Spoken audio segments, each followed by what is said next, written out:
Uh, Fuck it. I'm going live. What's up, party people? Uh, it just seems like everybody and their moms like jumping in on the fucking man bandwagon, whether it's or not. And watched the movie, I think 3 times now, and it's getting to the point where it's like Wolverine and Deadpool. I'm starting to memorize all the fucking lines. But yeah, it's a great movie. The fact that people like Ben Shapiro are siding with Lex Luthor is just fucking hilarious because he apparently is saying that Luthor was right in the film, which is strange because the guy's religious. And the whole point is that the Superman has only been in the job for about 3 years, and so he wants people to put faith in him because he does the right thing. And so to Lex Luthor, Superman is the end all of be all of humanity. He thinks that humanity can't move forward if we have a Superman because nobody will want to learn to fly since there's already someone, basically I don't want to say that, but something to that effect. Basically, that it'll stifle mankind. Now, this is what Luther believes.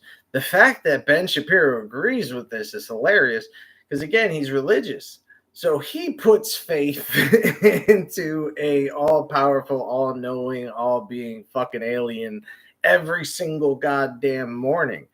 If that yarmulke on his head is to be believed, and he's not just grifting like the rest of them. Because the truth is, it's all a big ass fucking grift. I'm sorry, I'm not feeling my hair right now. And that's the next thing I want to talk about is these fucking grifters.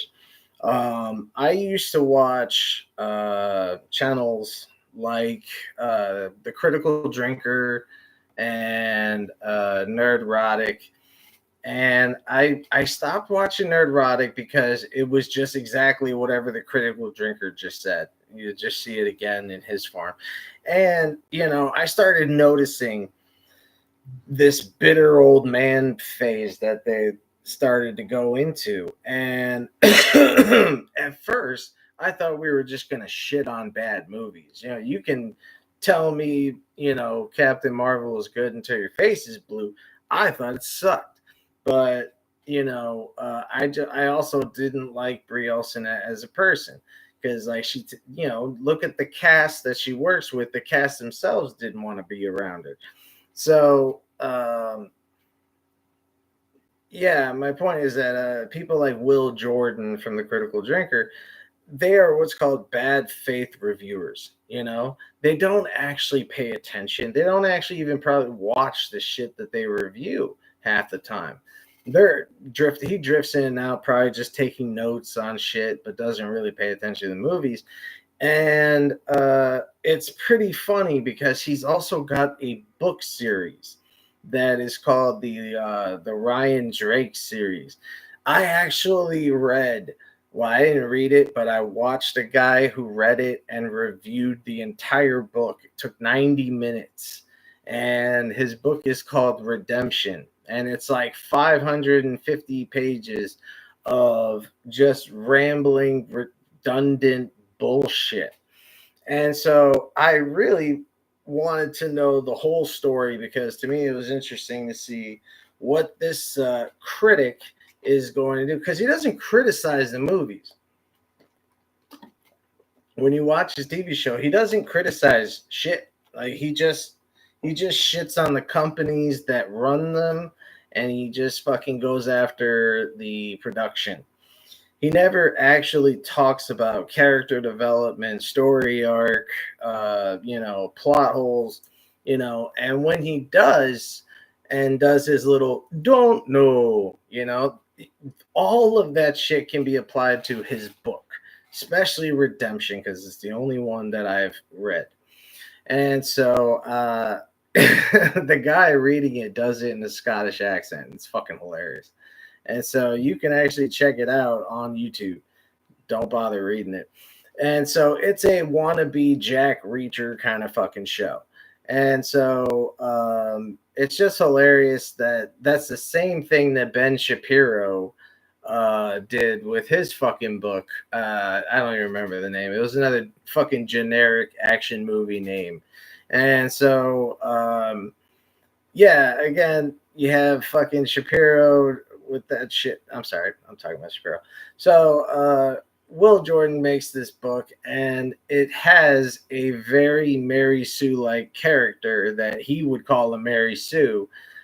She, he's constantly talking about how, men can't, women can't fight men, yada, yada, yada. And he's always against any kind of female heroism. Yet in his own book, he shows a female heroine that is, holding a knife against it, because they also turned it into a TV show. It was like a TV, like it was like a, I don't know, like a, I don't know what you even call it. It's like a pilot episode, but it was just one episode. So this guy's had three chances. It was a book. It was a book that turned into a movie, and it's fucking awful. And so right away he goes against his own rules in the book. He says that these people have no title and they have no name. They're just like these secret agents, but they're called shepherds, and the dude's name is Ryan Drake, hence the stupid series, the Ryan Drake series. So he does have a name and he does have a title. And this is what happens throughout his book. He writes these like unwritten laws, or he writes these laws and then he breaks them, and then just relies on plot armor for the fucking story to move forward. And it's just hilarious. I wish someone could make it into a separate movie again and then have him review it. That would be fucking hysterical. And so these people don't really have any specific, opinion on these movies. And so I don't give a fuck what they're going to say about the new Superman. I thought it was actually a lot of fun. What's it called? With DC tends to kind of really respect the nerds. You should already know who Guy Gardner is. You should already know who, because there's like three Green Lanterns. Hal Jordan is the one everyone remembers, but Guy Gardner is the smart ass. He's the cool one. And then you got Hawkgirl. There's plenty of Hawkgirls from Justice League United. What's it called? And Mr. Terrific is just Mr. Terrific. I mean, he's like ripped straight out of the fucking animated films. And I absolutely loved the fucking T on his face. I was not sure that was going to work on fucking screen. It looks great. And so, yeah, there's actual action in this. It's nothing like Superman Returns, which had to be the worst movie experience of my fucking life. It was fucking miserable. But yeah, it was just a lot of fun. And the guy, David Cornsweet, I think he did a great job. Ordinarily, I really wanted to go with Henry Cavill because I love that guy.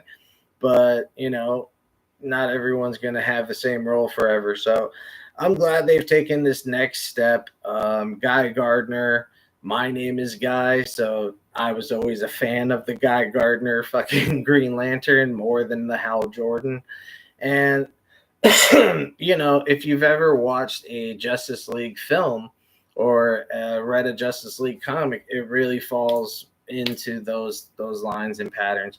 And yeah, it's just the fact that these people are siding with Lex Luthor is fucking hilarious. That these right-wing people are siding with Lex Luthor because they wouldn't trust an alien, which, yeah, hence the term Krypton and kryptonite. He's a fucking alien.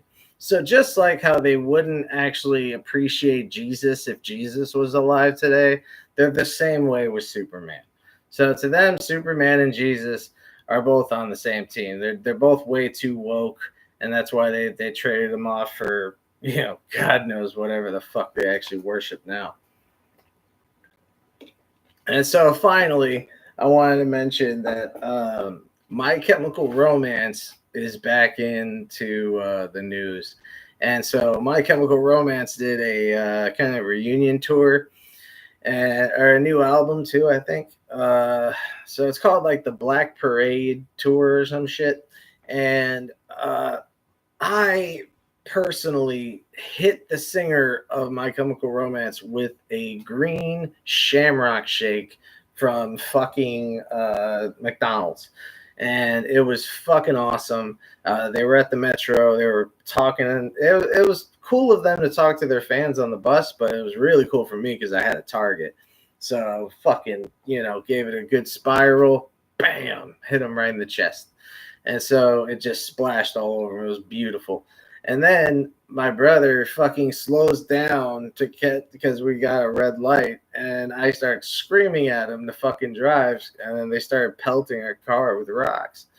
So I don't like My Chemical Romance. I never liked My Chemical Romance, but I think what they did here was awesome. They did a kind of like a mock execution, and made a satirical comment on it was a satirical commentary on how fickle people can be and how fickle people are now, and it was fucking awesome. And so people got really upset. They sold their tickets. They were trying to sell their tickets. They didn't want to fucking go to the show. A bunch of fucking maggots were pissed off. And I actually heard the term keep politics out of punk. That has to be the dumbest goddamn sentence. That's like saying, keep socks out of shoes. Like, dude, you literally don't have one without the other. Punk came from politics, and the whole point of punk rock was always to give a middle finger to the fucking man, which is always going to be political, and that's why it's fucking punk rock. Oh, that was another thing about Superman was they actually kind of like redefined punk rock, and he basically tries to say punk rock is doing the right thing, and in a lot of cases, punk rock in a colloquial term really means to just do what you want and fuck everybody else that has a problem with it. This is your life. You fucking do it. So yeah, that was my fucking 15 minutes. I just wanted to mention that because there's so much shit going on, and it's just fucking hilarious. Finally, we got the fucking Will Smith shit. That's a fucking corny ass shit. So there's a viral video going around called "What Made Will Smith the Corniest Man Alive," and honestly, that slap heard around the world. That's what killed it. That's what killed your whole career. But when you see people like LL Cool J coming back and making songs like Murdergram, and you look at the reaction videos from Murdergram, motherfuckers were just, their eyeballs were falling out of their fucking head. And I do believe that LL Cool J stepped it up a bit because he knew he was going to do something with Eminem. So regardless of what you think about Eminem, I think he knew that, it's got to be up to a certain standard. And so when LL comes out, he's got the whole majority of the song. M's just got one part.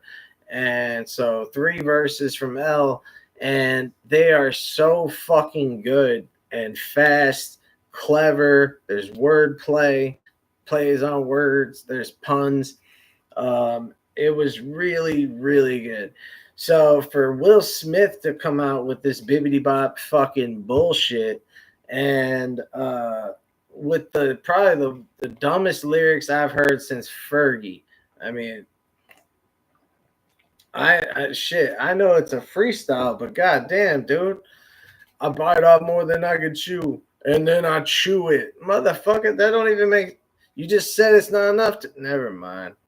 And then so he's got his freestyle that was in some weird Simpsons arcade room. I don't know what the fuck that was about. But then he's doing that hard breath shit. And then he's on somebody else's shit. He's freestyling and trying to say he rhymes stage 3 times. And you just did a whole big ass fucking press release where you apologize to Chris Rock, and now you going on stage talking shit, saying, you know, you talk about me on stage, I'm gonna be on that stage. Well, fuck you, you lying ass hypocrite. And that means your whole apology means jack fucking shit.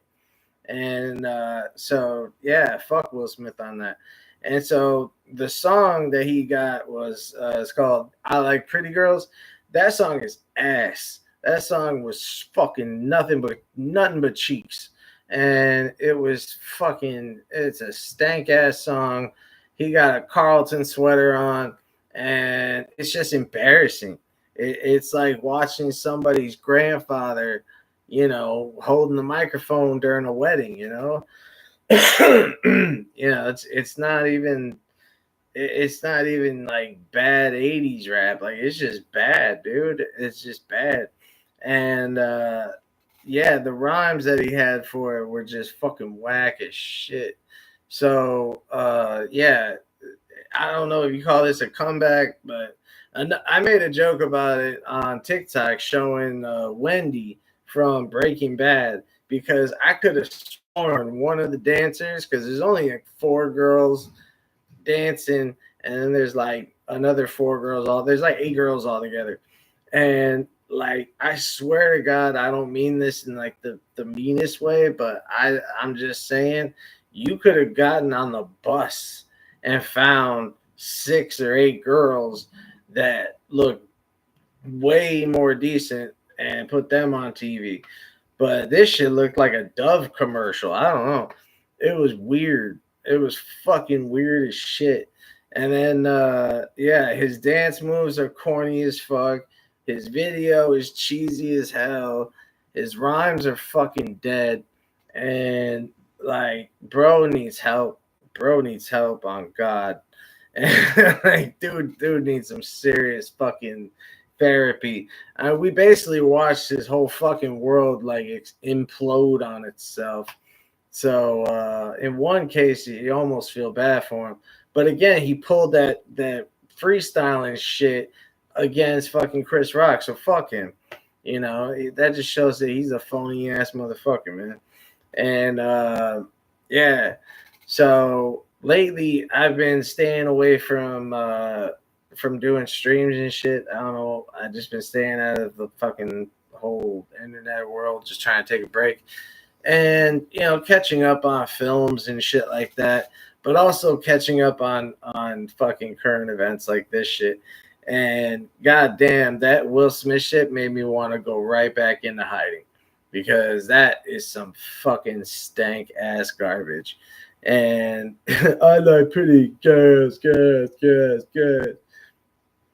So I've been watching like these new shows. I checked out this new show called Boom Morphed Again.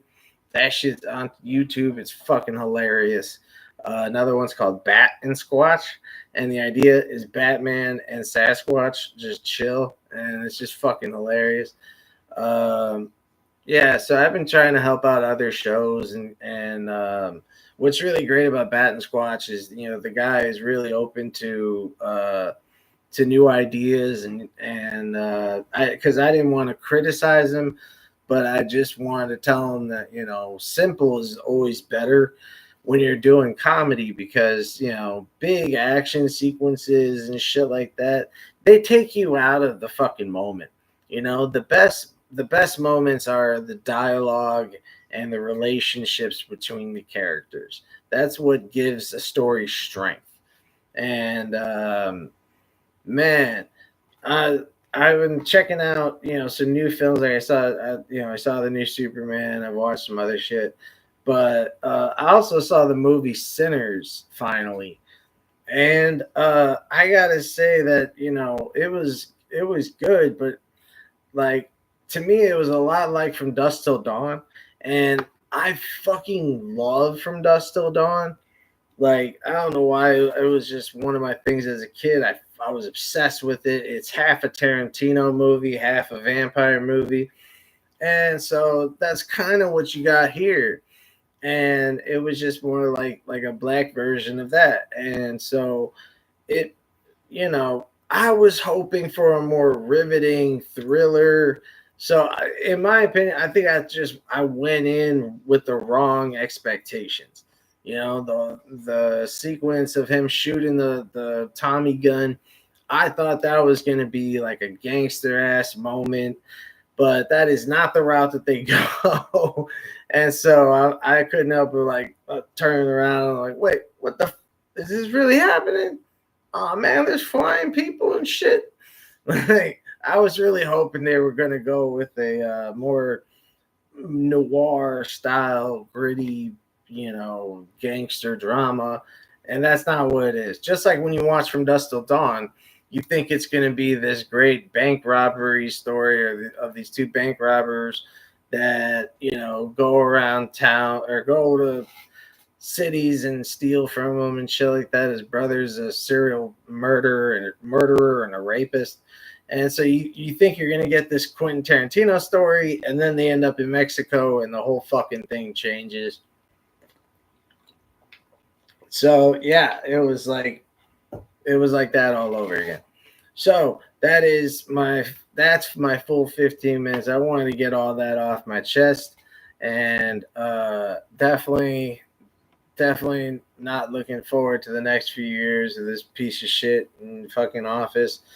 But we all gotta do what we gotta do.